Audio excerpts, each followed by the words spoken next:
And welcome back, everybody. Episode 33. Coming at you a little late, so we'll make it short on you. We promise, right?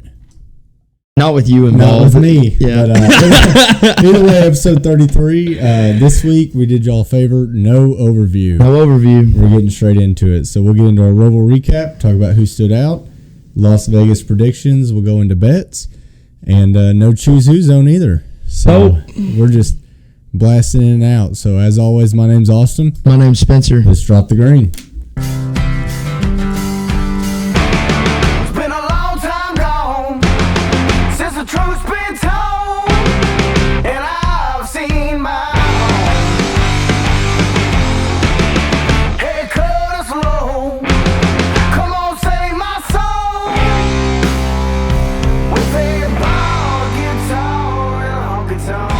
Alright, and we're back. So coming at you a little late, like we said. So I was traveling, Spencer was working, and then we just played golf today. So we did. A little bit of all of our fault and none of our fault at the same time. Is that Dickel treating you all right? No. You look like you're struggling. You gonna be all right? Do we need a pause?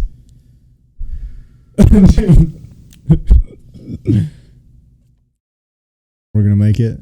Are we gonna make it? It's gonna be good audio.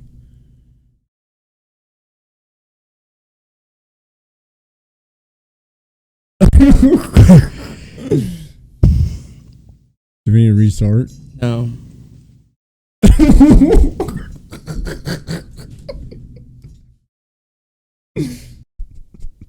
And we are back. I can speak again. If you watched the first of this episode, it did not go well for me. I threw up everywhere. The food I just ate now gone. So that was great. It took 33 episodes for me to vomit on the show. Love it. I got it on video, so if you want to give us $10 donation, I will send you the video to make up for your dinner that you lost. Yeah, because I need it. Oh God! All right, my bad. I don't know. So I want to apologize to everyone for that right there. I don't know any other way to do this than to just get into it. Yeah, so, let's do it. You got pictures pulled up? Did you? I do have pictures pulled up. Go ahead and put me up. You need a little break. So, episode 33. What? What?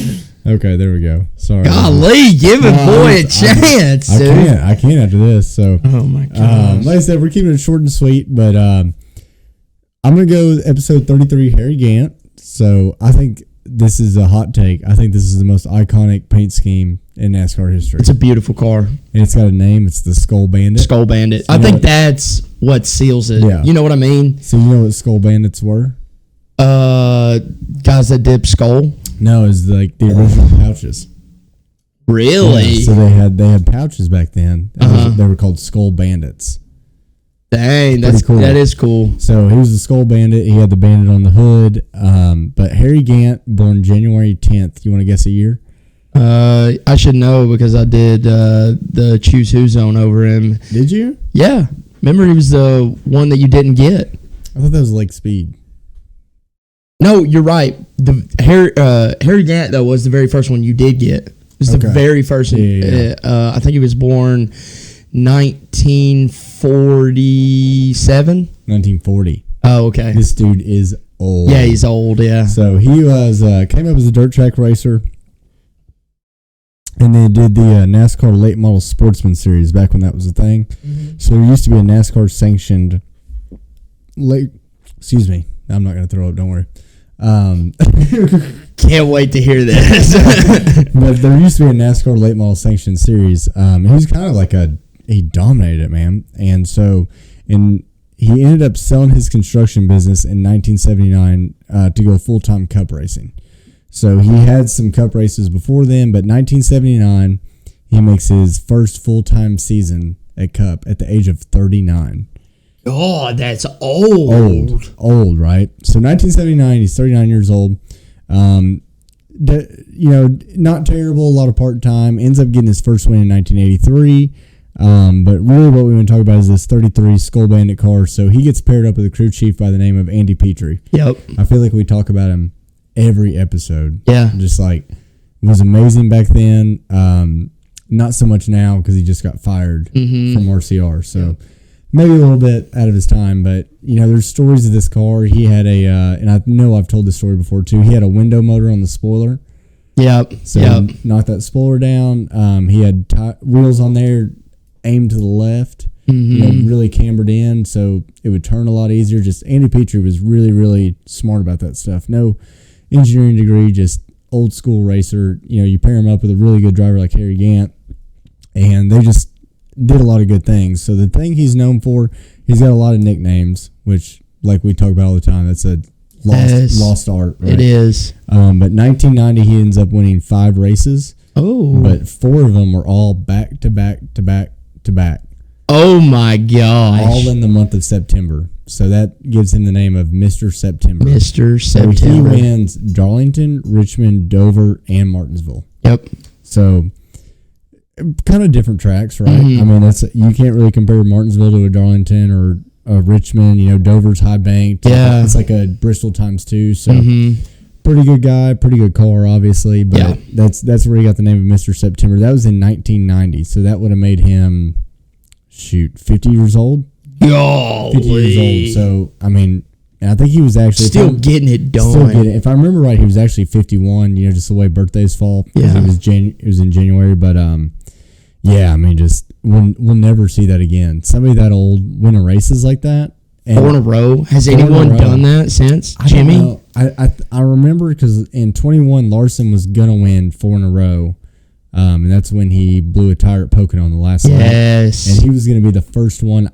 I swear this is right. Like since Jeff Gordon. Jeff Gordon did it. Yeah, because Jeff Gordon won. Yeah, no, I know. Everything, it had to be one of them. It had to be Earnhardt, Jimmy. It had to be. Yeah. So, I mean, I don't think we'll ever see that again. Really cool. I think his another nickname was like Handsome Harry. Oh, I guess he's a good looking dude. I mean, I've seen pictures of him. Yeah. I'll leave it to the women to determine. Yeah. Let us know. Yeah, let us know. He's also 51 years old. So yeah.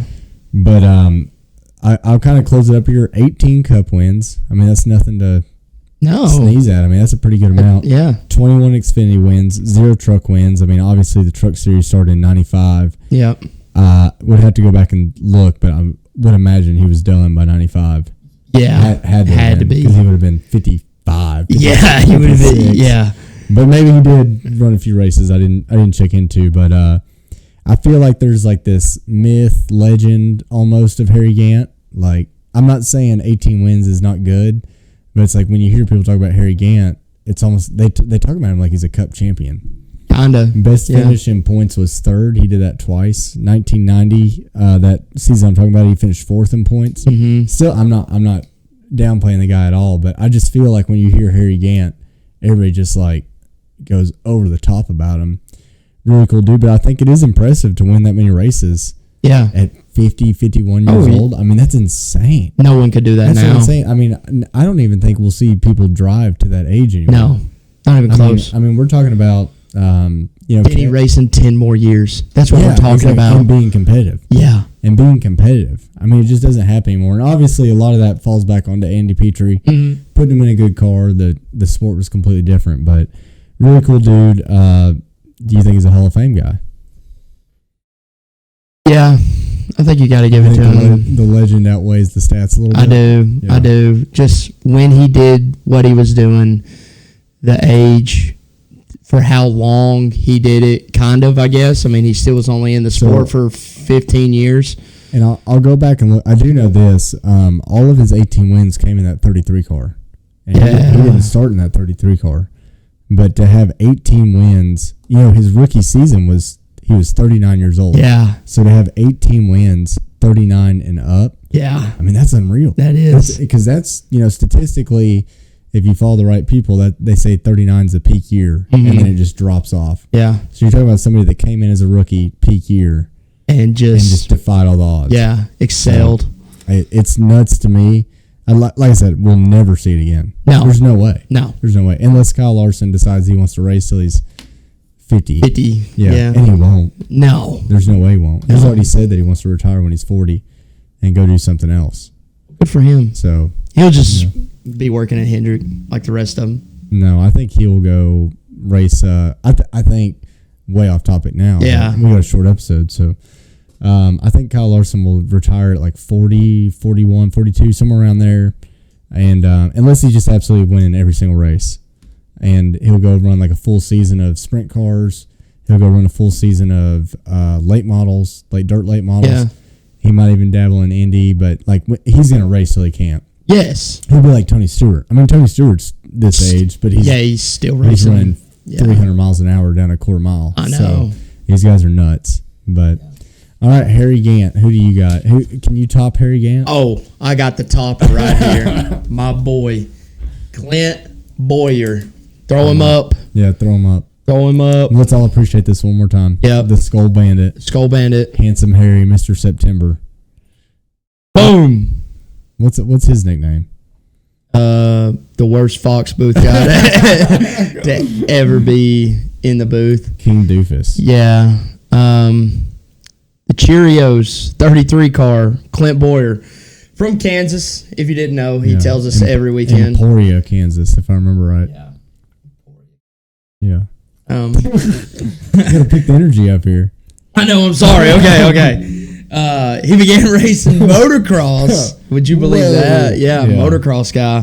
He had 200 wins in motocross over 8 years. Excuse me? Yeah, 200 motocross wins. What? Yeah. Okay. In 8 years. Sounds like he should have stuck to that. Numerous championships in motocross. Raced his first street stock race in 1996 at Thunder Hill Speedway. I don't know if you're familiar with that. Not familiar. In Kansas. Okay. Did that for a couple years. Won a modified championship in 2000. A couple years after that, he started racing NASCAR Weekly, which we've talked about before because I think Daniel Hemrick, I think Daniel Hemrick did it that way. Right. And Parker Klingerman did that too, maybe. Okay. But he did that for a couple years. 2003, he gets a deal with RCR to race their ARCA car at Nashville Superspeedway. Finishes second in that race. After that race, a couple days later, Richard Childress calls him up and offers him a job. Clint thinks it's a joke. He's like, this can't be real. Hangs up the phone. Hangs up the phone. On RC. On the man, Richard Childress. And after, I guess, talking to more people, figuring out this wasn't a joke, that was Richard Childress. He calls him back, and apparently Richard was not happy with him, but he still gave him the job. So he started racing in 2004 for RCR in Xfinity. 4 top 5s that year. 2005 in Xfinity finishes second in points that year. 2006 third. 2007 he finished 12th, still in the same car. He made his Cup Series debut in 2006. The same year he finished third in the Xfinity Series. Didn't do anything crazy. 2007 in Cup, he won his first race at... His first winning Cup? Yep.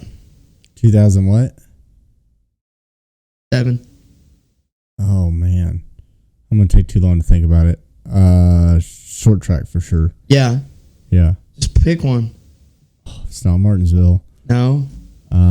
Just don't list them all and me say no. No. Just pick one. Really quick. Richmond. New Hampshire. Oh, yeah. God. New Hampshire. New Hampshire. Wins at New Hampshire. He finished third in points that year, which is crazy to think about. Well, 07? 07. So, and he was in the 07 car? Yeah, he was in the 07 car. 2008 wins at Richmond. And then 2009 to 2011, he runs this car. And pretty much stats-wise, it was his best car that he wins. He got 3 wins in this car. Yeah. He had 2 wins in the 07 at New Hampshire and Richmond.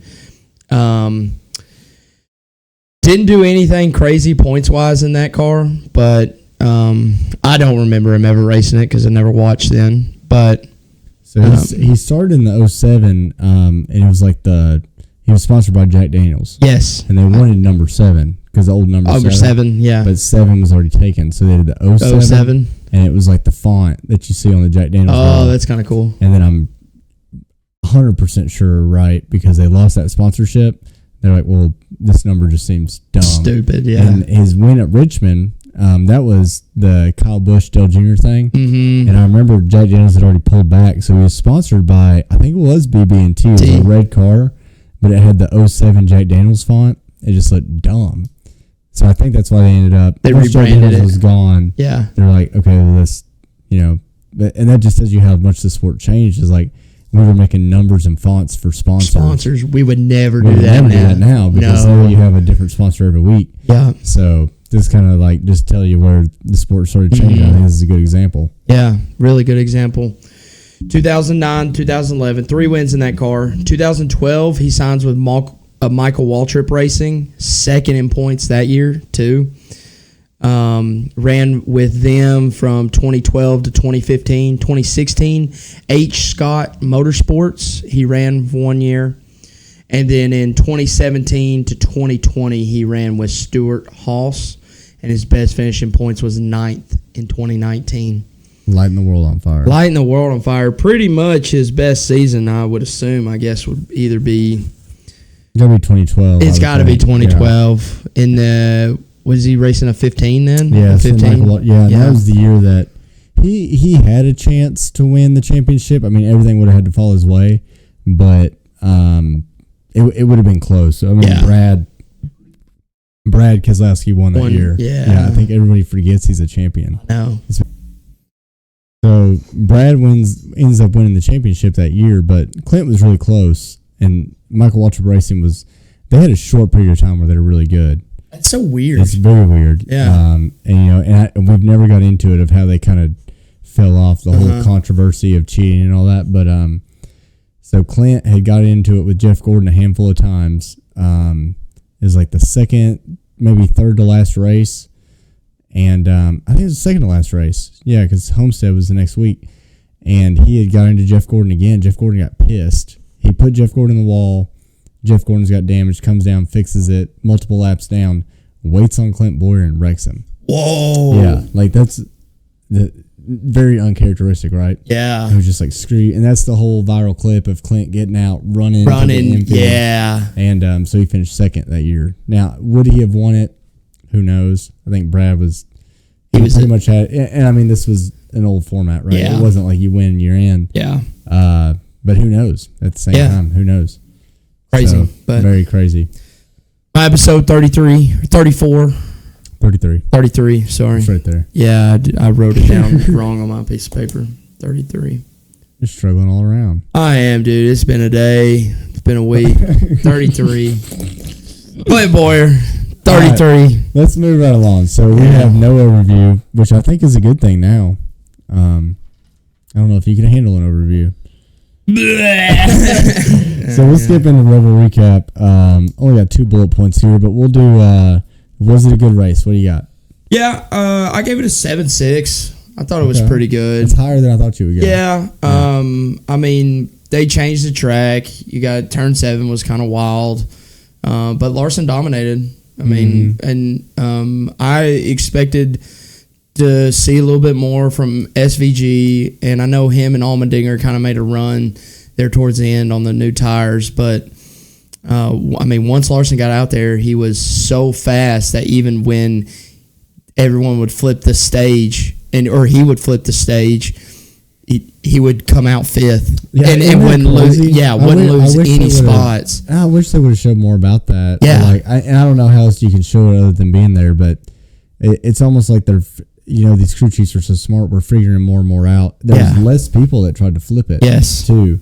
I think that helped him. But I remember, I think it was like stage 1. And it might have been stage 2. I can't remember. Like he pitted before and still got stage points. Yeah. And I'm like, how? Number 1, he was way far ahead. But number 2, like just less and less people are pitting now.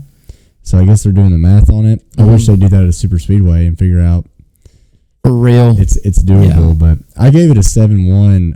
Okay. It was good. I thought, we got that caution with, I think with like 25, 28 to go, and I was like, all right, well, it's gonna be a shit show. Yeah.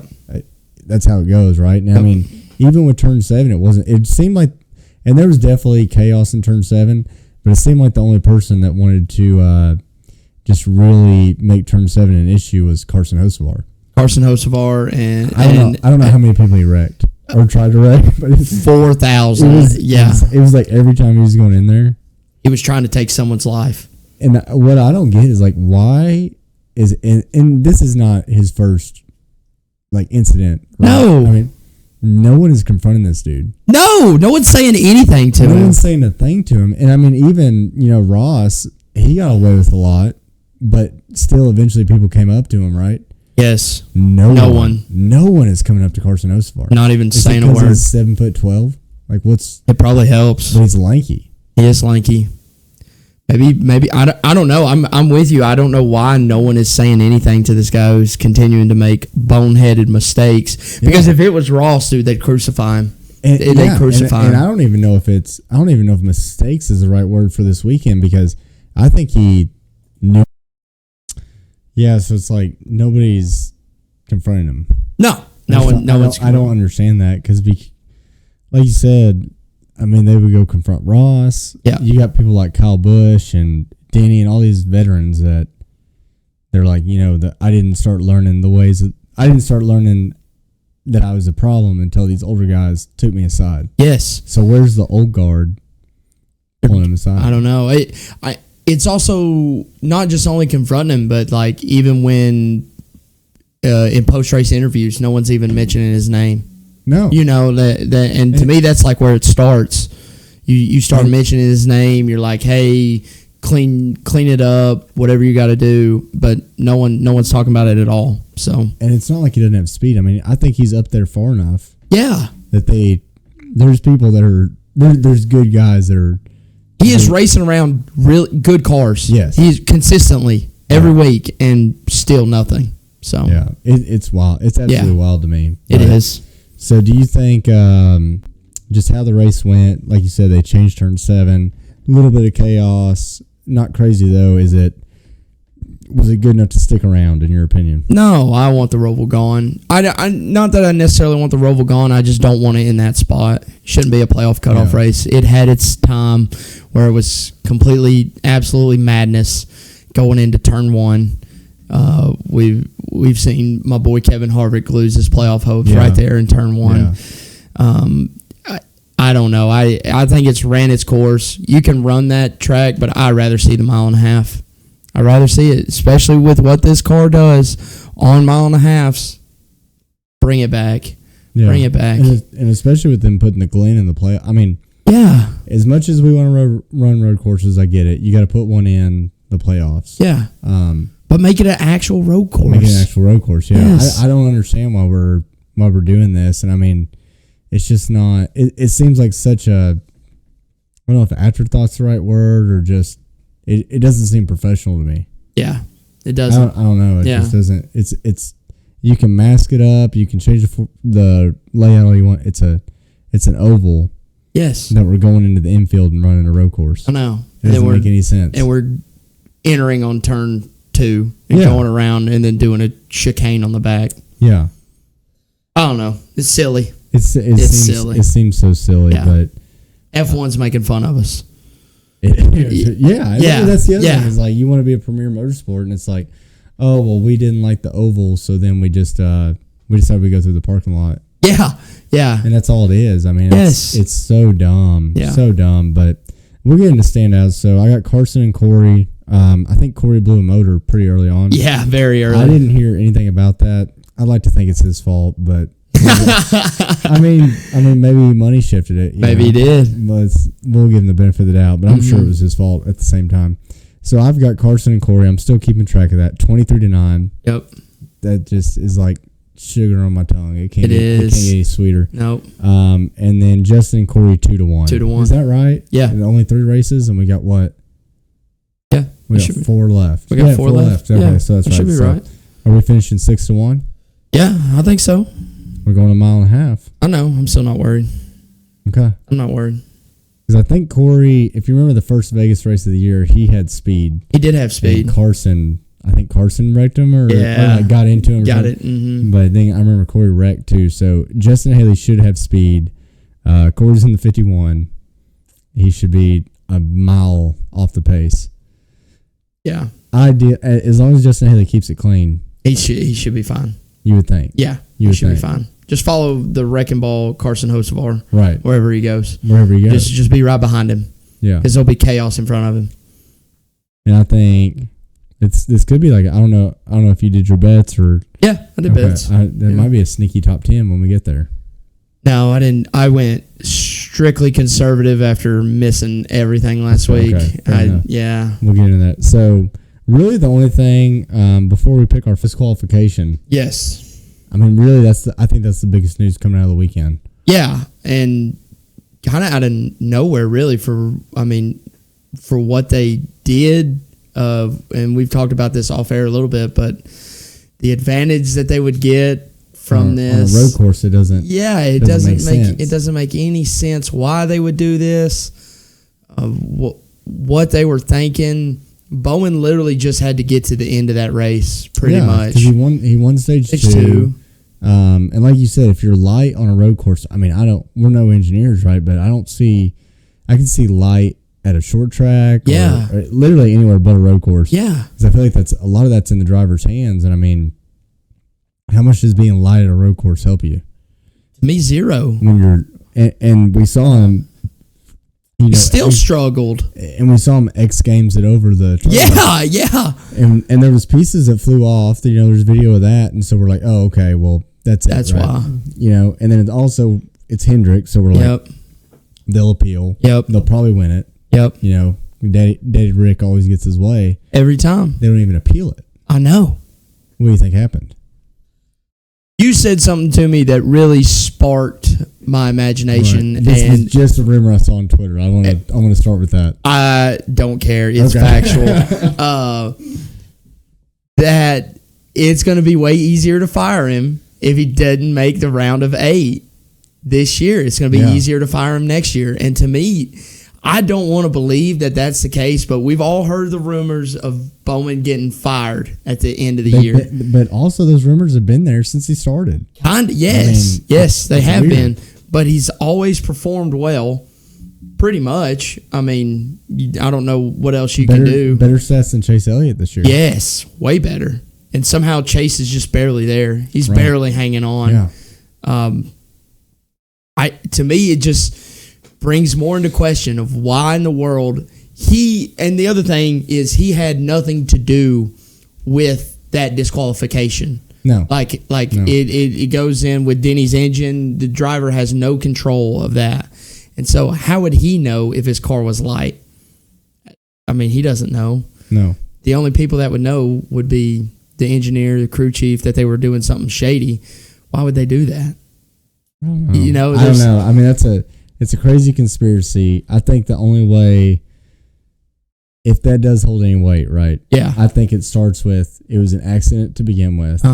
But then it happens, and then they're like, well, we can go about this one of two ways. Yeah. We can fight it, or next year when we pull the paperwork out, the severance papers, we say, you finished 10th in points last year. Yeah. And the other guys finished at least 8th, right? 8th, at least 8th. At least. Sadly. Because we just kind of did that. Yeah. It's weird. It is. It's so weird. It is. And I don't know why you don't appeal it.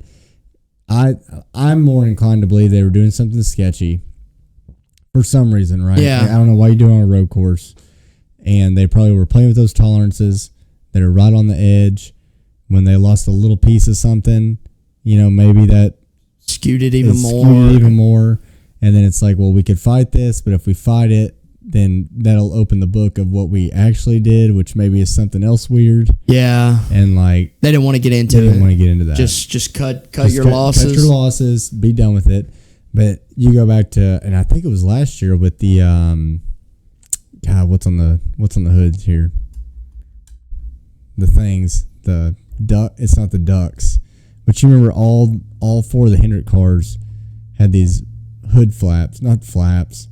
I wish I could think of the name of it. You know what I'm talking about? That penalty? No, I don't. They got a huge penalty for these ducts on the hoods, right? They had manipulated them, and these are next gen parts. Like these are you get them in an Amazon box, right? Yeah, and you put them on. You don't mess with them. Yeah, You they can't- messed with them. They messed with them. So they had, it was not just one on the 48 car. It was both of them on all 4 cars, Okay. right? And it was clear that they had done something. And even checking out was like, well, they didn't fit, so we modified them. And they're like, okay, well, You can't modify anything. you can't modify them. Like I don't care if they could fit or not. Yeah. And they got out of it. And then it happened to Colleague. It happened to one Colleague car, and I think it was just one of the ducks, not both of them. Which was like clearly, okay, something's just wrong. Yeah. And they appealed it, and they lost their appeal. And that's when NASCAR was like, oh, well, we know what the appeals board said, but we're going to rule in favor of it. Like, that's when the appeal board was just, like, exposed for being worthless, right? Yeah. Kind of on Hendrick's side every single time. Yeah. And it's so much so that NASCAR has to say, okay, appeals board, let's not make ourselves look bad. Yeah. But at the same time, let's make ourselves look worse. Mm-hmm. And so they got out of that, which I think was, like, blatant. Yeah. When Chad Canals more or less admits that they modified it, and they still got out of it. Yeah. Denny Hamlin gets disqualified in 2022 for a piece of tape. Yes. They modified all their. I wish I could remember the name of these. I know it's got a name, but neither here nor there. But I guess what I'm saying is they got out of that. Yeah. Right. And now we're a little bit light on a car. You would imagine it's got to be. So do you think every Hendrick car maybe had something going on with it? It's got to it? be something weird like that. Yeah. But they run. And Bowman got caught, and they were like, Bowman's about to fall on the sword for all of us here. But they run every playoff car got ran through. They always run like the top 3, 4, 5, whatever through inspection. Yeah. And then like all the playoff cars got ran through the scales too. So kind of the story was, and I remember seeing on Twitter beforehand, they were like saying Bowman's light. I mean, this was an hour before it was announced. Yeah. So they run all the cars through. So they run Bowman through, and they say he's light. So they push him off to the side. And they're like, we'll run everybody else through. If you need to refuel, right? Because that's weight. They're like, if you want to pump all the water out of the system and put all the water back in case you puked some off, right? In case you run a little hot, you puked some off, flush the water out, put the water back in. They gave him every opportunity. Yeah. Did all that, ran it back over the scales. Still light. Still nothing. We don't know how much. We don't know how much. We know the tolerance is 17, right? Well, any team out there is probably, that means what? They're probably 16 and a half light. Yeah, every single time. It's just like pit road. Pit road speeding, they're all like, oh, well, I was only 0.1 miles an hour over. Yeah. Well, they were 5.1. Yeah. There's a 5 mile an hour tolerance. So they're already on that tolerance. But we don't know were they 17 and a half pounds light or were they 50 pounds light? Exactly. Yeah. Because that's a big difference. It's a big difference. It is. It's hard to appeal another 30 pounds. Yeah. But if it was 18 pounds, it's 1 pound. Yeah. Like we said, he X-gamed it over the turtles. Hard, right? Like almost gold medal. Yeah. Tony Hawk is jealous. Exactly. Yeah. Looked like he was Travis Pastrana out there. I know. Something came off. We saw that. Yeah. Was it a pound? Was it 2 pounds? Or was that just a complete... it's weird to think that's a coincidence. I know. It is. The whole situation is sketch. The whole situation. Weird. Why would you not... What do you have to lose? Like, let's say you're not doing anything shady, right? Mm-hmm. Like, for the sake of argument. You appeal it and you lose. Same position. Same spot. Right? Hendrick doesn't want to lose their win streak with the appeals. Just makes you wonder. I know. It just makes you wonder if, there's like all these under the table, like, we'll let you slide on this one, but if there's ever another one, you see what I'm saying? Yeah. You see what I'm saying? Like, I don't know what else to think besides that. They let them get away with so much. We got to crack down on this one. They're like, hey, when we had these ducks or whatever, they're like, hey, we'll let you have this one. If you even sniff a cheating penalty and again, you're not going to appeal it. Yeah. So we look better. Yeah. But to me, though, I'll put my tinfoil hat on, but you can put the tinfoil hat on, but to me, doesn't the appeals court looks better if they go when they lose? Yes. You know what I'm saying? Because then we could have more stuff come out. That's assuming the appeals court knows the conversations between NASCAR and Hendrick. Fair. Because that's a third party, unbiased. Fair. They don't know those conversations. Heavy air quotes on that. Yeah. Right? Yeah. Maybe Unbiased. Yeah, unbiased. Okay. That's what they say. Yeah, it's not. It's weird. It's weird. No matter which way you shake it, it's weird. Yeah. It doesn't make any sense No. at all to me. Zero. So what do you think they did? Cheated. Do you think they were... So here's the other thing. So you come in, and I know we talked about this off air, but it's like, okay, well, you made pre-race weight, right? Yeah. Well, that's before the weekend starts. That's before qualifying. Yes. I don't even know if they had to have done practice, I would imagine. Yeah. Because they had a new configuration. So you can... There's days that go by, right? So you can run that card through. You know, you could do it old school where you run that card through with a 150-pound radio that you take out. Yeah. You know, maybe. Put that radio back in. But then, once again, they only did that back in the day because they only weighed cars before the race. Yeah, they didn't weigh them after. Now we weigh it after. So why would you do that? Yeah. It's almost like the guys didn't know how the whole process works. It's almost like they forgot, we weigh the car after, too. And if anybody knows how to cheat, it's Hendrick. 100%. So how do you mess up cheating when you're... I mean, their director of competition is the best cheater to ever do it in Chad Knaus. Yes. So is this just like a huge oversight? Did somebody just cheat wrong? Oh no, I'm still kind of on the board. It's either they did it to fire him, or he fell on the sword for Hendrick. Something's going on with the other three cars because they know Larson's got a great shot at winning this whole thing. We don't need anything to come out. Bowman, sorry, brother. You're done. But the other three passed post-race. How do you... Are you that... And once again, if you're that much on the edge, right, to where the other three pass, can you not say, do you remember when Alex Bowman almost jumped into the grandstands? We lost 2 pounds there. Yeah. Because something fell off the car. Yeah. We saw it. No, you're making such good points, but I have no counter argument. I don't know. All I'm saying is it doesn't make sense. It doesn't make sense why they wouldn't fight something like this if it was that close. And then, we all know they're pushing it. But like, I guess what if like they pushed it for everyone? You know what I mean? Like, what if everyone? Yeah, the line's 17. What if everyone was 18? You know, Bowman's like 20. Like, you know what I mean? Yeah, like, where does that line? Especially when we switch like DVP rules. Yeah, all the time in the middle of the season. So, is this anything new? I don't know. I don't think it's anything new. I just really, really, really, really, really want to know. Yes. And I don't think we ever will. We'll never know. That sucks. So we'll never know. We won't know until Dale Jr. is 70 years old. Yeah. And he has Alex Bowman's crew chief on the podcast. Yeah. In 20 years. Yeah. Or his son on the podcast. Or his son, right? Yeah, like that's, to tell us what happened. We're not going to know. We're not going to know. But I'm just so hungry to know. All right. Yeah. We can talk about that forever. Give me your final four. Final four, Larson. I think that's bold. Okay. Bold. Given Larson, Denny. I think Denny gets it done. We'll talk about where we're going back to some real racetracks. That's what he says. Yeah, that's what he says. He's been saying it. I underlined it. Real racetracks. We better see something out of him. Joey and Byron. Willie B. No Seabell this year. No Blaney. No Chase. And who's my last one? Byron. No. Who's the last one out? Yeah. Yeah, we can easily look this up. The last guy in the playoffs. We should know. We should know this. You say Blaney? Yeah, I said Blaney. Chase.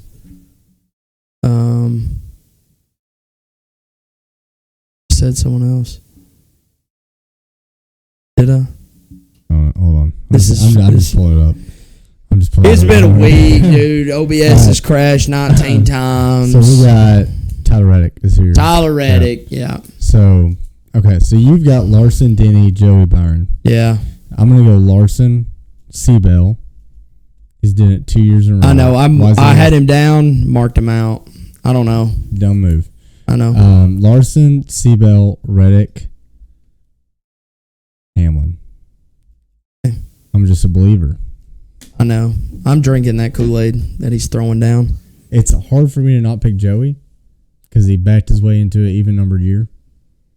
But I'm following your train of 2 weeks ago, 3 weeks ago, you had Joey out. Yeah. I think if we go back, I had Joey out, and I thought I got it right. I think you did have it exactly right. Until Bowman and Joey just switched spots. Yeah. I literally almost had every driver in the round of 8 until they switched. Yeah. But I don't know. I mean, we know what Joey does. Joey just finds a way to race somehow. He does. And I mean, but he looked decent at the Roval. He didn't do anything stupid. He ran up there in a track that he's not great at. But he wasn't good. I mean, he was still ahead of everybody, but he was down so many points. He was. That's where it was kind of weird because you had Tyler Reddick chasing, on new tires, who was just driving out of his mind. Like, good on him. Yeah. We saw at the expense of Daniel Hemrick. Thank you, Daniel. I mean, without Daniel Hemrick, it would have been over. It would have been over. Yeah. It would have been over. And then I guess Bowman would have got DQ'd and Tyler Reddick would have got in anyway. But dude, that's such a good point. Yeah. That's such a good point. So it wouldn't have mattered either way. Wow, I haven't thought about that at all. Yeah. Yeah, it's interesting. It's kind of like, it's exciting, but it just made it kind of took the weight out of it. To be honest. It took everything. Because you really had 7. You had 3 guys fighting for a spot instead of 4. So before this DQ, I saw this post, and they keep up with actual. So imagine our point system with no cutoffs, playoffs, or like winning you're in, right? Yeah. The top 8 guys without all that were our final 8.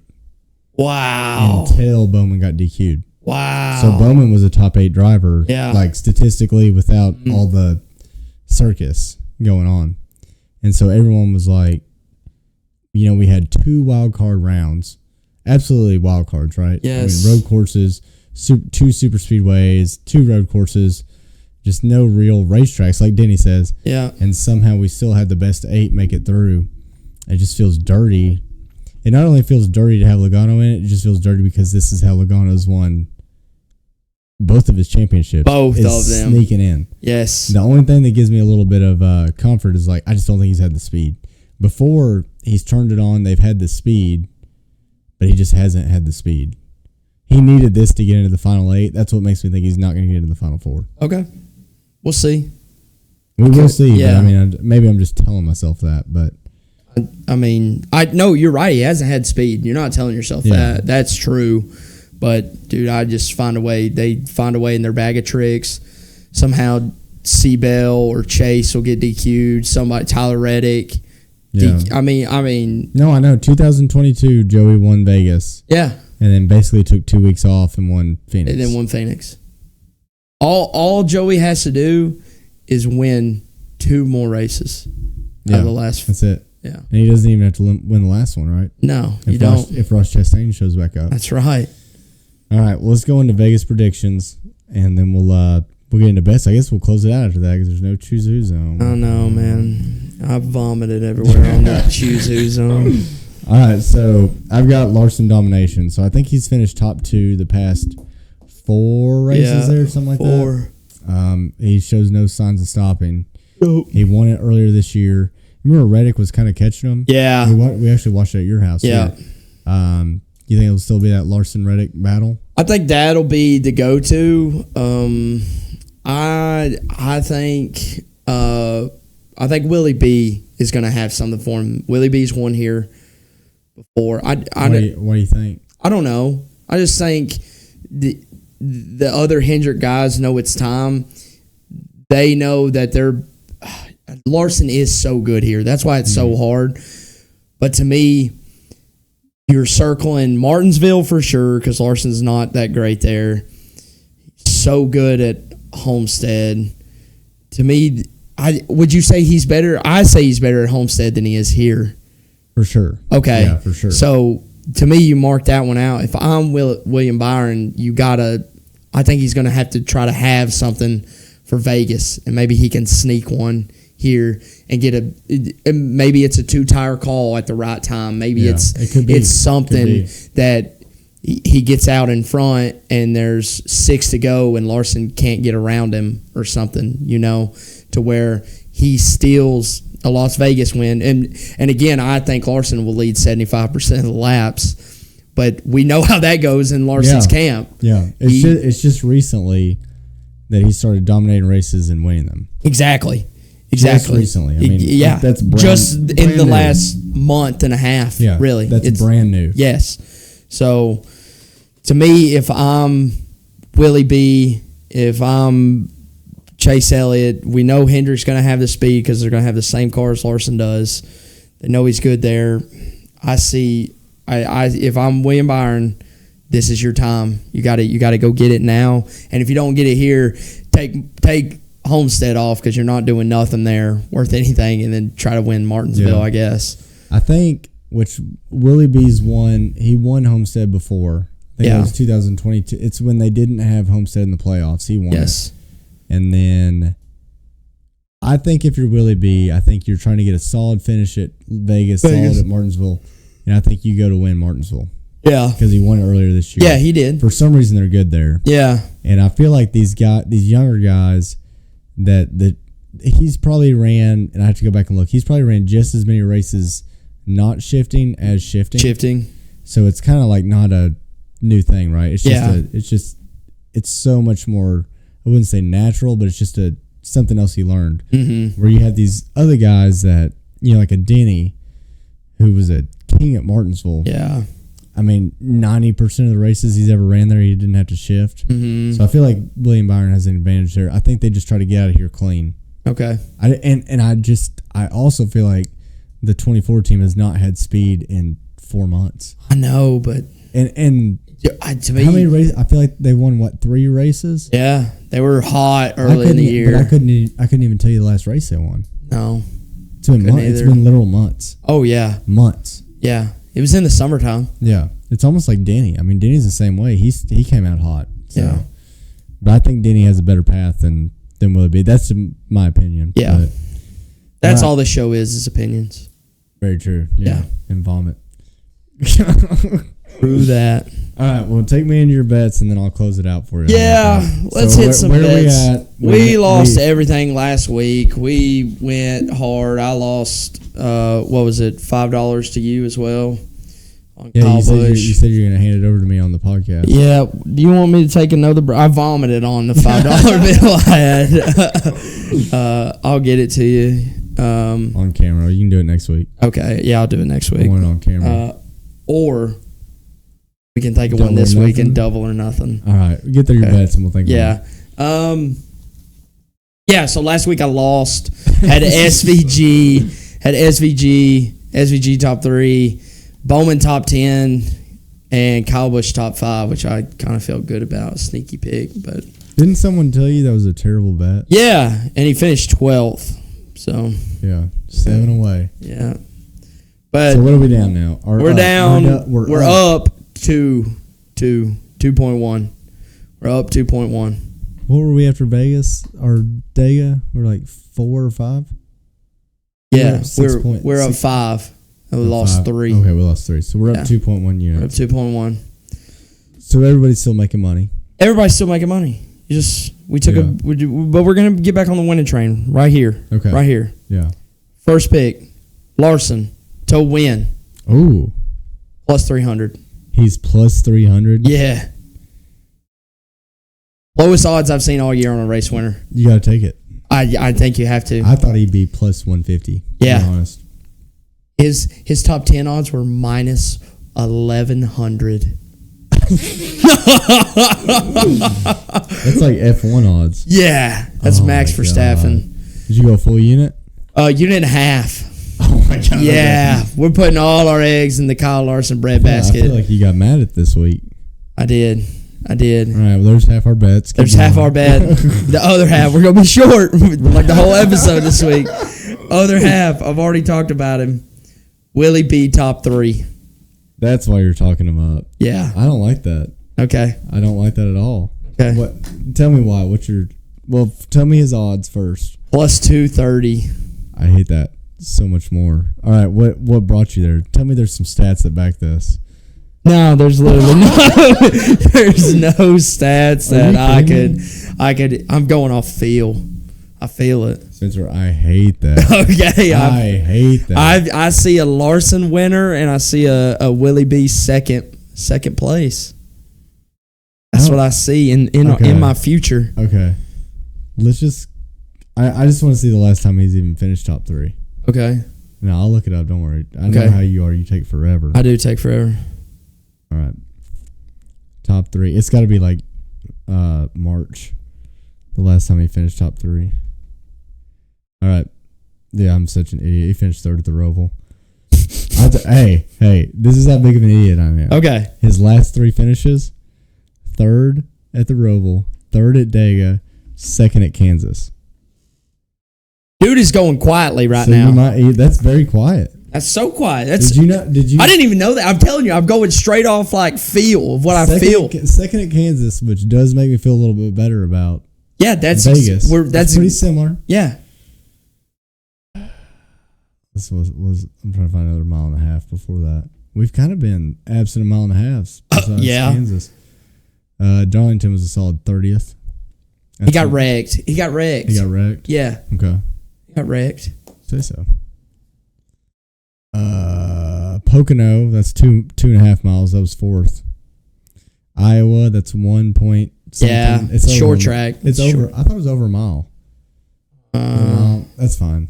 Okay. I don't have time for you to look that up. Okay. 1.4 mile. No, 0.875 miles. Yeah, short track. So that doesn't count. Yeah. Charlotte, the Coke 600, 3rd. Oh. Texas, 3rd. Oh my God, dude! You're about to eat your own words.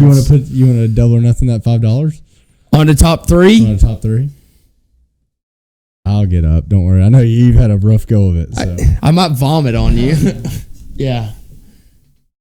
If you didn't know, if you're listening, Austin smelt his hand. I hope you washed it. Yeah, I did. You might be honest with it. I can't.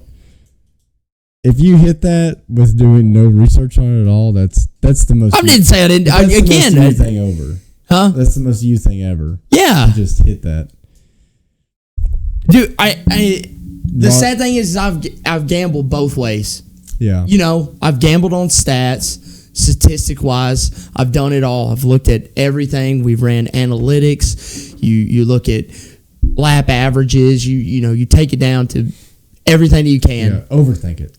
Exactly. Yeah. Or you can, and sometimes, and I've done it before, and I've missed it bad feeling it this way. But sometimes I just like to look back, and you scroll through, and you go, huh? Well, Larson's winning. Right. You know what I mean? Larson's winning. I don't see how he doesn't. Exactly. Then you're like, okay. You go through some odds. You're looking. Willie B, 1.5 miles. That sounds right. It sounds right. I don't know why, but something sounds right about it. Top 3, Willie B. Willie B. Those odds seem weird though. They seem a little low. That's what I'm thinking. Yeah. Which means they know something. Which means I'm betting with Vegas. If you said top 3, I would have been skeptical. And then if you were like plus 420 or 430, I would have been like, I get it. Okay. Because you would have been like, he's chasing money. Yeah. I don't think the juice is worth the squeeze here. Exactly. Until he hits. I don't think it's worth I know. Until he hits. And it's a no sweat. And he wins stage 2. And then just, runs. Speeds on pit road. No, that's a Denny move. That is a Denny move. That's a Martin Truex Jr. move. Oh, man. So you have 2 bets for the week. 2. Larson to win plus 300. That's a unit and a half. Yeah. Willie B top 3 plus 230, unit and a half. Yeah. So we need Larson to win and Willie B to be on his bumper. Yep. Okay. All right. You're still not bought in. It just seems weird. Okay. We're gonna rain. Is Willie B going to be on your fantasy team this week? He is now. I haven't considered it, but I don't think so. Okay. I don't think so. I really don't. I love it. I would go like Reddick. Obviously Reddick, Denny, Larson. That's like my fantasy week every week. Yeah, pretty much. You know, like usually I'd pick like the RFK cards because I just feel like they're good. They suck. They're gonna suck now. Yeah. Like they just fell off. Yeah. So I'd probably put. Yeah, because I'd probably be in between him, Seabell. Put Seabell in there probably. Sure. Yeah. So my fifth, you know, like garage is garage. So I'll just say my fifth. I'd probably be between like Byron and Blaney. Yeah. So I'd probably put them both in, and have one in my garage. One in your garage. Yeah. So that's a good point. Yeah. He'd be up there. Exactly. Because we're down to the point to where we know those guys are going to run the best. Yes. But it's just, and I don't know why I'm saying this because it happens every year. It's weird that he would just find speed out of nowhere. But clearly, just looking at mile and a half, he's had speed. He's had speed, and he's had speed the last 3 weeks. Yeah. I don't know how he's been so sneaky about this. I think it shows you how crazy the chaos of the rounds are. You know what I mean? Yeah. That we're not focusing in. Granted, I will say for this podcast, we've been watching a lot of Bowman. We have. But we've been heavy Bowman focused, and that's a lot because of me just continually betting on the cash cow that we had. But yeah, and that's the thing about Bowman too is, and I know we talked about this earlier, and they've said it on some podcasts, is these cars were built before, oh yeah, before the Roval. They were thinking we have to build a car because we're going to be in the round of 8. You have to assume that. So yeah, Bowman's going to have some speed too. Yeah, but I dabbled with a top 10 with him, but he's plus 115. Yeah, and I wanted to. It's not there. I wanted to give it a break. Wanted to give it a rest, even though he's a top 10 machine. He is a top 10 machine. He finished 18th at Vegas earlier this year. Yeah. Something had to. Well, was he just off? I feel like he was just off. He could have just been off. That's the thing about Bowman, you don't know. And again, we also have to take into account that was the third race of the year. Yeah. That's time has changed. It has gone. It seems like the only thing that's consistent is someone like a Larson and a Reddick. Yeah. At this track. Yes. Otherwise, like, I'm with you. Byron could come in here and finish second. Yeah. You somehow talked me into it in 5 minutes. So exactly. I'll still go double or nothing on that bet, though. Oh, yeah, I know you will. So we already shook hands, so it is what it is. Yeah, it is what it is. Golly. All right. How long have we been going? I don't know. OBS has crashed 9 times. So when you guys listen to this, it's going to be like cut to pieces. I do apologize. I don't know what's going on. I hope that the sound, when we did a sound check, sounded good for us. So yeah. We'll see how it goes. But we'll cut it early. I have a few 2311 things I want to get to eventually. Yeah, hit us with one of them. You sure? Yeah, hit us with one of them. I mean, we've been going for 30 minutes on this one. Nothing else has been over 10. Okay. So I got 2 things here. One, a listener, Mr. Maples. Yeah. Our buddy. Yeah. He texted me and he said, here's a little podcast content. And this isn't the point I wanted to bring up, so I'm going to save the point I want for another time. He said, food for thought, use this for the podcast. If the judge doesn't grant 2311 and FRM the injunction, which is that they said basically we're going through this lawsuit, so even though we didn't sign the charter, we want to be chartered teams. Yes. Right? Because the last thing you want is to get through this, you get proved right, and you didn't have charters. Yeah. So I don't think that's a crazy ask. It's not a crazy ask. So NASCAR's already said, like, we're not doing that. Yeah. But NASCAR isn't the courts. Nope. Right. But that's, in NASCAR's mind, they're not giving it to him.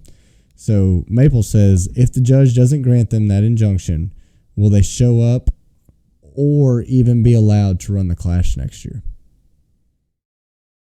All chartered teams have to come to the Clash. Yeah. So if they do not get... I wouldn't. If I'm 2311, no. So what if... But it's right down the road. It's at Bowman Gray. Right, it is. I forget it's at Bowman Gray. At Bowman Gray. It's right down the road. It's a hop, skip, and a jump. You have to show up. Never mind. Do they allow them to show up? Oh, no. Okay. If you're NASCAR, no, you have to lay down the law. But what's in the rules for NASCAR to say that they can't? Is there some little weird rule in there? I don't know. Maybe someone with the Clash. I don't know. When I went to the All-Star, I will say this. When I went to the All-Star race, that's another event to where it's non-points, but all charter teams have to go. Okay. There was one open car that was unchartered. There was. I just decided it was Timmy Hill in the 66. They just decided to come. They obviously didn't make it. Yeah. You know what I mean? But they came. Once again, that was just a hop, skip, and a jump down the road. So if you're 2311 and front row, you're just down the road at Bowman Gray. You know, if it's at LA, obviously you don't go. Yeah. You're losing money as soon as you load the card up. Yes. But if it's at Bowman Gray, obviously you're 2311. You're probably trying to stick it to NASCAR anyway. Yeah. You're gonna win. Yeah. If you show you're up, like, it's time to win. Yeah. And then you're gonna have the best interview afterwards. Oh right? my gosh. Yeah. So but do they do it? Do you even mess with it? You're not chartered. There's nothing telling you. It's going to come down to Michael Jordan. Honestly, I think Denny is on the full train of like he is, and again, I don't follow Michael Jordan publicly enough to know. Again, he probably doesn't know how all this stuff works because it's completely different than any other major sports, right? Yeah, that he's ever dealt with of how NASCAR works. But we know Denny would do something like that. But I think he would either, if Michael is on the fence, he would have to convince Michael. But if Michael goes, yes, I think they're there. Yeah. And I think Tyler Reddick wins that thing. Yeah. Out of spite. Out of spite. Takes home. And I would love to see, because NASCAR would not want them. Let's pretend. Dude. They get their way in court. We're still going through the lawsuit, and they're like, well, we're not going to give y'all charters. That's what the court said. And they're like, well, we're still going to show up. Like, I would love to see a way NASCAR weasels their way into preventing them from going. Yeah. Could they do something on the field of like, we're not? Well, it's always, even the way they've been doing the Clash is even, so all the charters teams have to show up, but they've always only put like 24 cars on the track. Yeah. So like, there's always big name cars that go home. Yes. Right. So maybe they do allow them to come, and they just hope to God that they don't make it. Yeah. But I mean, I don't see how you. It doesn't seem like a NASCAR thing to play with fire like that, though. I don't know. Yeah. I mean, they're pretty stupid. They are stupid. Never take for granted how stupid they can be. No, that's fair. You know what I mean? So, okay, and not completely off topic, but moving on. So if they lose, because we don't know how long this lawsuit's going to take. Yeah. We don't really know. Do they even have a hearing set up or anything? Do we have a date on the hearing? One, and then they moved it back a week, but I still think it's like the end of October. Okay. Yeah. So that's when the first hearing will be. That actually got moved like way quicker than they thought it would. Okay. So that's the first hearing. But pretty much, Denny 2311 has asked for this injunction that is not going to be due, like they won't have to have anything until February. Right. Okay? Right. So NASCAR's already pretty much saying that they're banking on, they asked for this injunction because they think this is going to go longer than February, right? Well, and are they just covering their bases? They think it'll go, number one, they think it'll go longer than February. Okay. And number two, they think they'll win. So at the end of the day, they would be chartered teams because NASCAR will change the agreement because legally they have to. Right? Yes. And then they'll say, well, yeah, now that it's legal, now that you're not a monopoly, we'll sign it. Okay. And so they don't want to be punished for signing something they think was unlawful. Yeah. And not being granted the status they should have had if it was lawful in their eyes. Does that make sense? Yeah, that makes sense. They're saying we didn't sign it because it was illegal. Yeah. Right? Or it's unjust, yada, yada, yada. So we're going to sue. We know that's going to take longer than February, like you said. So we're not going to be punished in the meantime because we know we're going to win. Yeah. Right? And you have to have that confidence of like. But then NASCAR can do the exact same. Yeah. And it's going to be no. Yeah. No, because we're going to win. You're going to sign our agreement. We're not going to let you race. My question is, if NASCAR wins,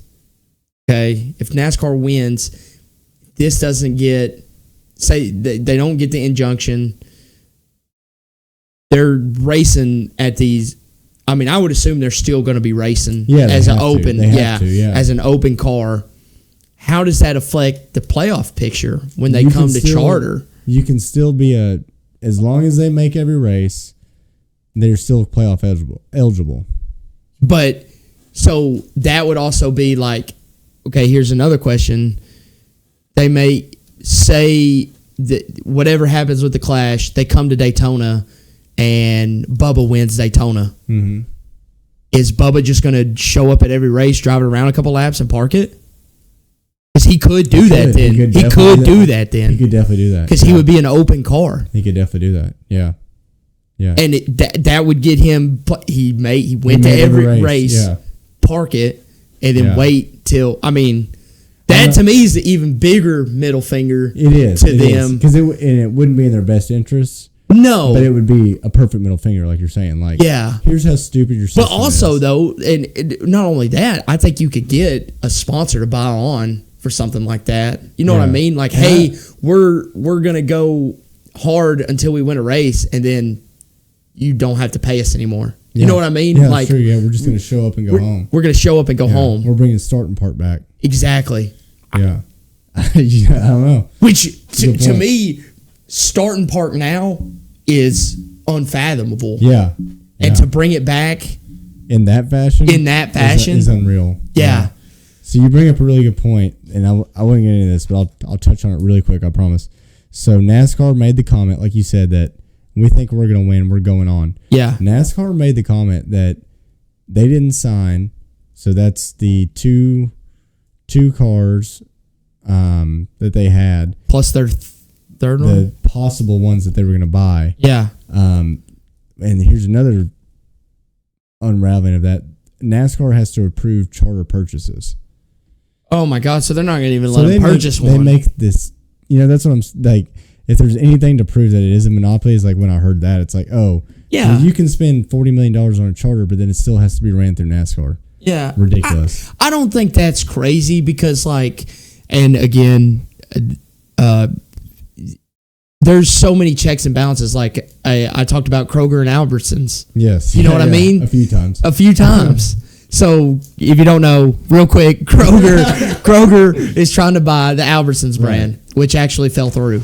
The FCC wouldn't let them. Nice. Okay. So, but that is a sanctioning body over something like that. Now, granted, it is a little different, of course, NASCAR's because not the government. NASCAR's I know. Regulatory. You're 100%. But I'm just saying, to me, it seems like that. It's not that crazy to have a governing body of. It's not.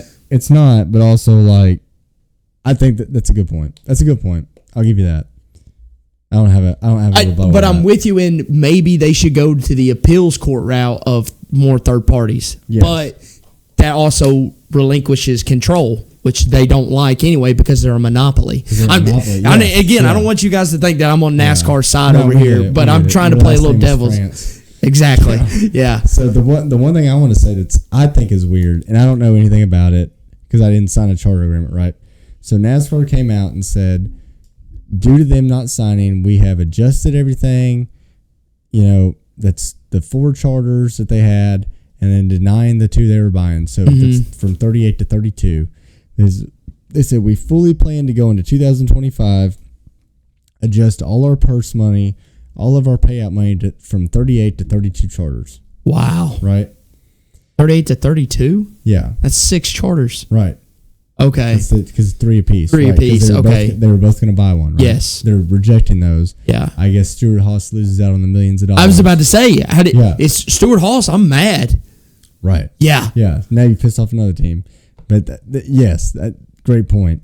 So I'm thinking, and maybe I'm wrong here, do you not think when you're Rick Hendrick and you sit down, you have a charter agreement that's probably about this thick, right? Oh, it's massive. And it's got numbers and everything. Do you not think there's something in that charter agreement that said, here's what you're going to be paid based upon us having 38 charters? Oh, yeah. Right? Yeah.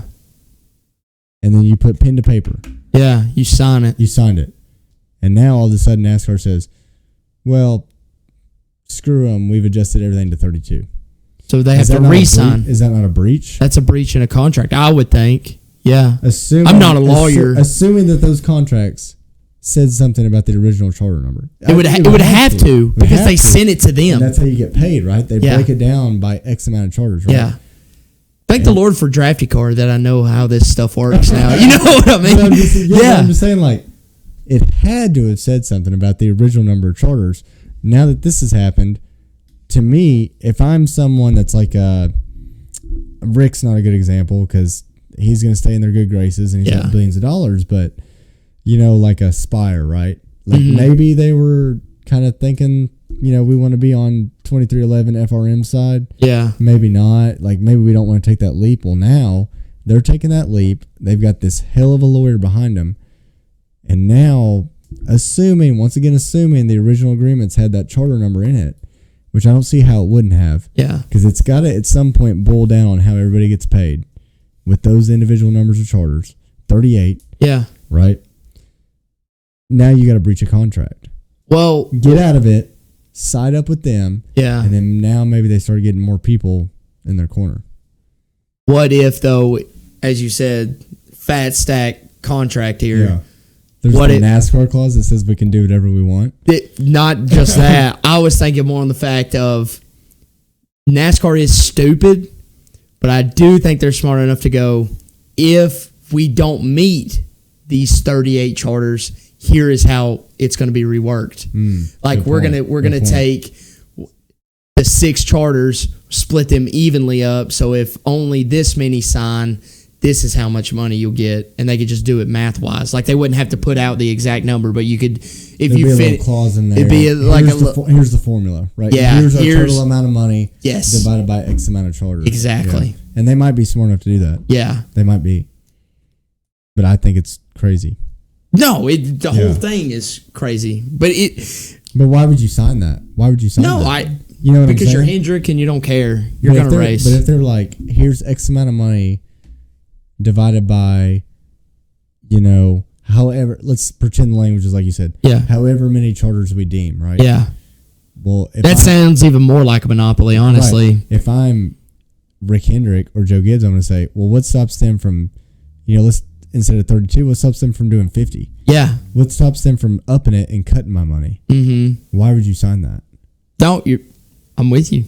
Crazy. Yeah, I don't know why you would sign it. I don't know why you would sign it. I don't know why they signed it to begin with. Yeah. If it's like, and like, I've talked to JD a little bit about this. They've put out the letters. I don't know if you've read them. Like, yes, they publicize the letters, and like, NASCAR comes back to 2311 and is like, here's all your complaints and here's how we solved them. Yeah. And you're almost like, exactly. Maybe is Denny being stupid? Is Denny being stupid? But then you have to also think, well, it's NASCAR. Yeah. Are they full of shit? Yeah.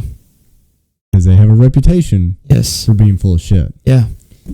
So it's really, I don't know. It's super interesting to me. I can't wait to follow it more. I mean, I think the off season will be amazing for this. We've talked about only doing a couple episodes in the off season. I know we're going to want a well-deserved break, I feel like. Yeah. But at the same time, I think we could spend a whole hour on this as more stuff comes out because it's going to get crazy. Yeah, and I'm surprised. They said, like, when this all started, they're like, so much stuff is going to come out. And I took that with a grain of salt. Like, when I saw the letters, the emails back and forth, I'm like, if this is the stuff we're going to get, wild. Yeah, I mean, absolutely wild.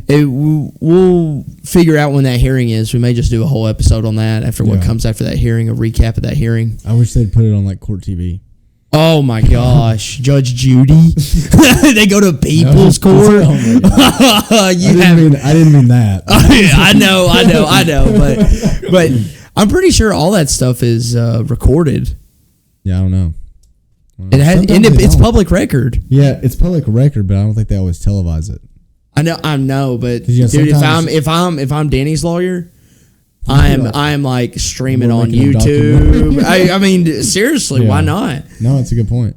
Like we've said this before, more publicity, any publicity is good publicity. And that's the crazy thing too, is like, I don't think there's anybody pulling in sponsors like 2311 is. No. Not a single B2B sponsor. No. I mean, you can kind of count Air Jordan, I guess. Yeah. But even counting Air Jordan is like, you have a billionaire funding his own cars, right? Yeah. It's similar to Rick with HendrickCars.com. And I mean, but it's not like Nike is sponsoring one of their cars. You know what I mean? Because in your B2B, right? We've talked about where I guess you're talking about the HendrickCars.com. Just the Hendrick Cars. Just the HendrickCars.com. Not the Ally or or the Valvoline. But then again, I mean, what Tyler Reddick runs Air Jordan car like twice a year. Yeah. You know what I mean? He doesn't run it. He doesn't run it like Larson does. No. Larson runs it every single week. And I don't think this is a hot take at all. I think the Air Jordan brand is bigger than NASCAR.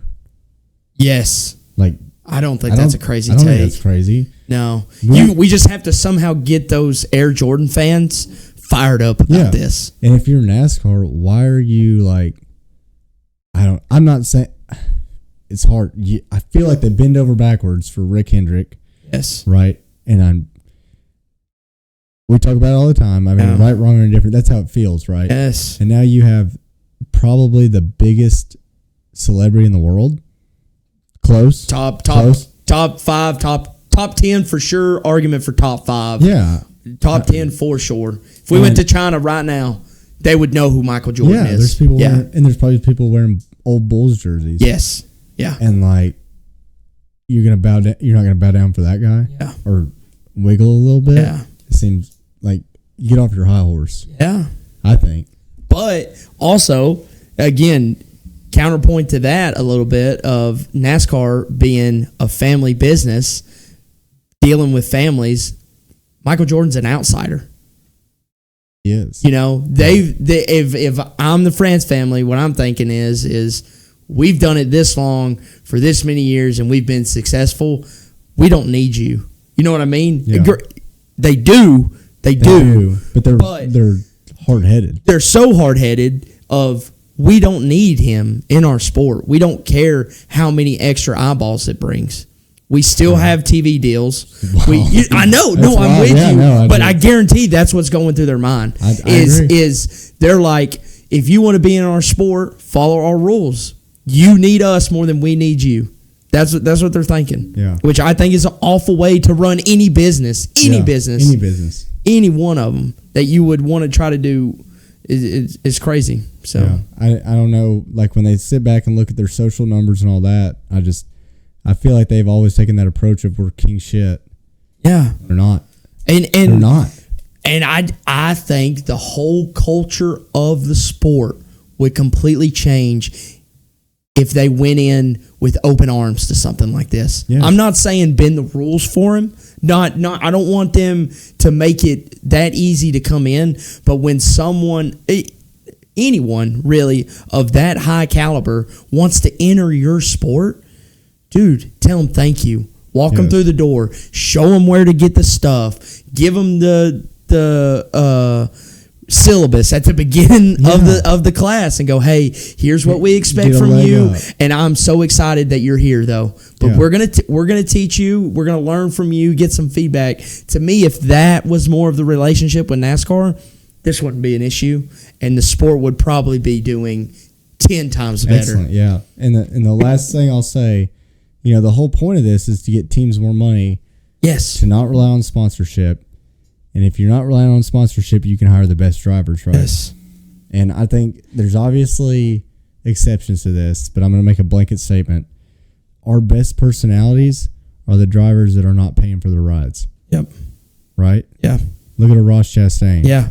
Look at a Joey Logano came from money, but he was on back when the sport was good, he signed a Gibbs development deal when he was 16. Yeah. His dad 16, we've talked about that. It's his crazy. dad wasn't cashing checks from the time he was 15, right? Yeah. He made it here on skill, right? Yeah. Good personality. Denny came up the hard way. Yeah. All our generic cookie cutter, just there to have a good time, are paying for their rides for the most part, right? Yeah. There's always exceptions, but I feel like the more we can balance this towards getting the best drivers, those are the guys that came up the hard way and have the best personalities. Personalities sell. We talked about that all the time. Yes. I don't see how it's not a good thing. No, and they've set with the new car, they've set it up to where skill matters. Yes. That's the even crazier part is like we want to take this skill-based approach, but you want to make it as hard as possible on the teams to bring in those skilled drivers. Yeah. Because of the money it costs. Yeah, because they have to make a living. Exactly. You have to pay your employees at the end of the month, at the end of the week. Every single week, that check comes. Yeah. You should be balancing talent more than balancing a P&L. Yes. I mean, that's crazy. It seems so simple. It does. It seems it's so obviously got to be harder than that, or else I just want to be a fly on the wall during one of their business meetings and just see what they talk about. That's all I want to know. Yeah. What do they talk so about? Out of touch. They've got so. Like how old? Who is the? Jim France is the one running it now. He is what's he called? The CEO? I think that's his title. And he was. How old is this guy? He's old. I mean, he's pretty old. But they're grooming Ben Kennedy, which would be Bill Senior's great grandson. He's like close to our age. Yeah, a little bit older. They're kind of grooming him to take over one day. But what does he do now? That guy. They've moved him around. Now he's I couldn't even tell you. He's VP of something. They've moved him around to different spots. It's basically like spend a year here, move on. Spend a year here, move on. Grooming him. But right now I know one of his jobs is like the schedule. So like, no wonder it sucks. Yeah, like thank him for the Atlanta in round 1 and the next year they fixed it. They fixed it a little bit next year. Dega's in round 3 next year. No, I know. I didn't say it was perfect. Yeah, I think that breaks the whole system for me. No, it does, but it to me it's better overall. Better overall. I have a picture of it. No, Talladega is in round of 8, but it's Darlington, round 1. Yeah, Darlington. Well, the only reason it got changed this year is because of the Olympics. I know, and they wanted to keep Darlington on the Labor Day weekend. Yes, as it should be. As it should be. Yeah. Darlington, St. Louis, which I think is going to be really fun. That's fun. Yeah, that's fun. Bristol to end it. Perfect. Then you go to New Hampshire. I like it. Kansas, the Roval. But to me, now where we had 2 rounds of this year, 2 rounds of complete chaos, we have 2 legit rounds. Yes. We do pretty much. To me, if you do well in those first 5 races right there, you shouldn't have to ride on the Roval, which to me is completely different. But then you made the round of 8 a lot wild. You made that one crazy. So bad. And to have Talladega so late is going to be nuts. But I think it's better. I think it's going to absolutely backfire on them because all those guys are just going to ride around. Yeah. Yeah. Why would you not? Again, whoever wins Vegas, I'm riding it and parking it. Yeah, I mean, dude, who cares? Nobody. Because, I mean, again, we don't want this to happen, but imagine if something catastrophic happens. There's going to be a big one. Yeah. We just had the biggest one ever. Yes. At Talladega. And thank the Lord no one got hurt. And again, I know our cars are really safe, but why put yourself in that situation when you're racing for a championship? Seems dumb. Yeah. Seems dumb. Well, that was a good tangent. I'm glad we did that. No, I got one more tangent while we're on one because I thought about it and I heard Denny talking about it. And we've talked about this before, but I couldn't miss an opportunity to absolutely shit on NASCAR again for their poor officiating in the Xfinity race. Okay? Yeah. And a lot of it is because my boy Parker Klingerman that we just talked about literally a week ago. Yeah. I'll give them the rundown real quick if they didn't know. There was a caution with about 2 to go. Parker Klingerman was coming to the line. Yeah, he was about to take the white. I'm sorry. He's about to take the white. He's a car balls deep in the barrier. Yes, and it'd been there for 10 seconds, 15 seconds, nothing. And then right before the white flag comes out, but the yellow lights come on. Right? Yeah. Okay. I know. I just want to make sure I'm getting my eyes at NASCAR. I know, but I'm just saying I want to get the story, the actual story that we have. Okay. So the caution lights come on, which we know that means it came on before he got to the checkered. To the white. To the white. So, to the white. So that means we re-rack them and we do it again. Overtime. Yeah. How does a car get stuck in a barrier for this long and no one says it? And I know road courses are different. We let people kind of get around. That guy wasn't moving. No, he wasn't moving. How do we not have enough of it? And I think it's just, and the only reason I really got big into it is because of Denny. I heard Denny talk about it, and he was talking about how there's a guy watching the broadcast. I don't think there should be any NASCAR official watching the TV broadcast. I don't know is that a crazy thought? I don't know. I think it's no, not really. Because I don't know why we can't just have officials at every corner. Because exactly. Yeah. Why can't we do that? That's kind of what I'm getting to. But there's no other sporting event where they are relying on this. They rely on replay, but the head ump is not watching the main broadcast to figure out what to call. He's watching the game. Yeah. That's what you do. You watch the game, and apparently there's a lag in who someone said something, but then they weren't showing it on the broadcast, so he didn't know to tell someone else. There shouldn't be that long. It shouldn't have to go to 3 people before a caution is called. More officials, every corner. That I don't know how hard. If you pay me $40,000, I'll go to every race with you and officiate. Well, that's the other thing. We know they have the money. Yes, we know they have the money. We know they have the money. Not a problem to pay someone that much money to sit and watch the race. That's insane to think about. I mean, if you let me in, you know what I mean? Yeah. You give me a hard card all year for the rest of my life, I'll go officiate your races for you for free. I don't care.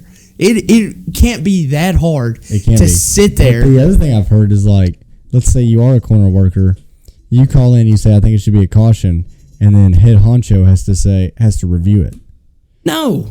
Like, you should trust, if you're hiring these people, you should trust, like, you should be able to, like, they hire you, right? You can.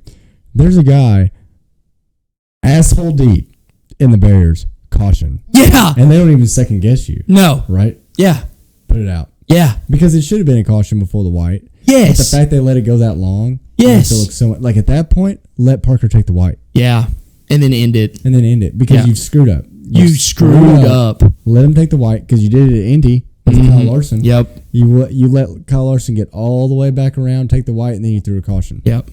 Not for Parker. Nope. Not for Parker. And again, what sucks is they made the right call. They did. That's what I'm not saying. They made it worse. They somehow, in doing the right thing, made things worse. That's the most NASCAR thing I've ever heard.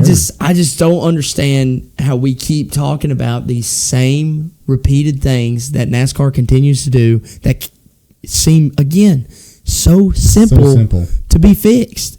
And my problem is they're not giving me a reason of why it can't be fixed. You know? No. They're not giving me... They don't answer for anything. They don't answer for anything. They don't care about solutions. No. Because they know I'm going to watch next week. Yeah. They know. They got me. And they're going to line their pockets. Yeah.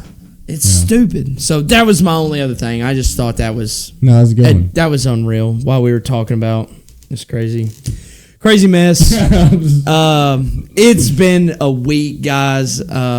Thank you. If you're going to be watching, you'll probably watch this on Monday. So that's all right. Yeah, we got it done. Busy week. Stay with us on the editing. It'll be spliced together just fine, but it may sound odd when you listen to it back. But man, thank you for being here. I know it's Friday night. We got a big game this weekend against Bama. Go Vols. Go Vols. Got a big dirt race to watch tonight. Yeah. So where are you watching the race this weekend? I have no clue yet. I got a new Blackstone I've been needing to make something for. Yeah, I heard you were going to have breakfast last weekend, so. Yeah. You weren't invited. You weren't invited, so. We'll figure it out. We'll be back for episode 34. I can't even think of somebody that drives us 34, so. Yeah, I thought episode 34 was this week, so but it's been a mess. But thank you, Spencer. Yeah, he's going to be hard at work splicing this together. And thank you all for watching. We'll see you next week. The Flagsters. Yeah. Bye, guys.